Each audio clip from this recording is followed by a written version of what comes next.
program that has parents fired up is now in the hands of the state's highest court, but it's not a quiet fight.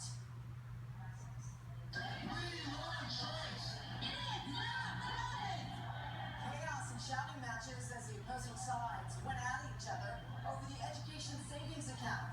It's a program designed to give families money for children to attend private school instead of public schools. We have team coverage of the battle, starting with Brian Callahan, who has more on how this could hit thousands of families. The state Supreme Court's actually hearing two different challenges to the state's education voucher program. One of them saying that the state would essentially be paying for students to go to religious schools.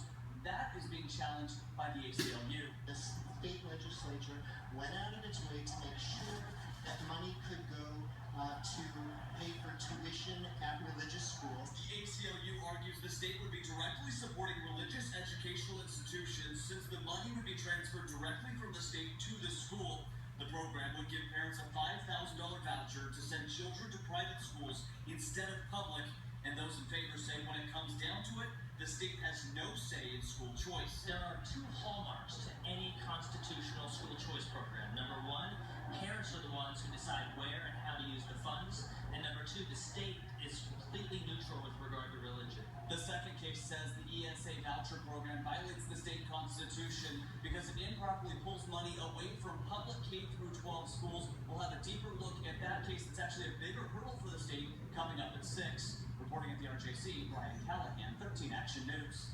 The main event may have been inside that courtroom, but what happened outside stole the show. 13 Action News reporter Parker Collins shows us both sides of the protest that got pretty heated at times. Inches separated the pros and the cons. Officers watched the entire protest from above. On this side, the people say ESAs let parents pick the best education possible for their kids, using their tax dollars to help them get there.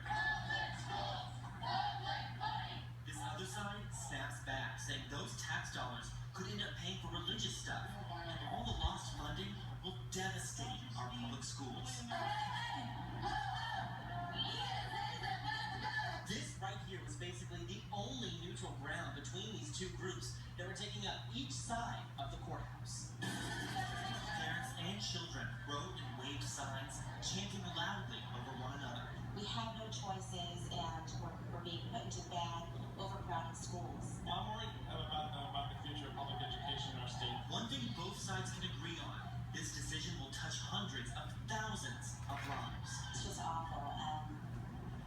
These kids are stuck in a place, and they're going to be stuck in that environment, and it's going to be hard for them to overcome that throughout their life. If we don't have the proper money to fund it, then we don't have the materials we need so we can do what we need to learn. Not just for the kids. This matters to me because this is my career. This is what I stand up for. I'm a voice for the voiceless out there. The court's decision could come down at any time. At the Regional Justice Center, Parker Collins, 13 Action News.